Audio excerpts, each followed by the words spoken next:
Pardo and Justin Roundey. Resets offense after that offensive rebound coming from Junmar. JB launches from the corner. That's good.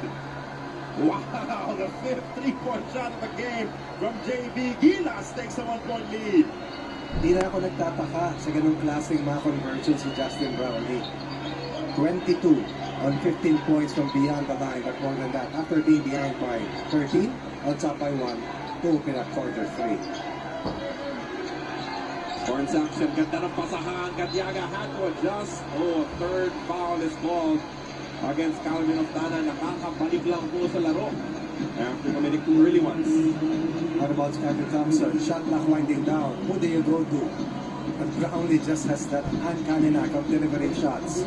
Like high school at the exception from Piba. Reclassified as a local player. Itong si Gadiaga. Pocket pass, Junmar fakes.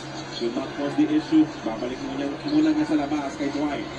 Ramos launches. Misses another offensive rebound. His third of the quarter.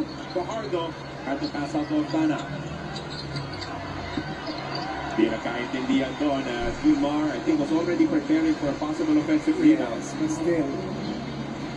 So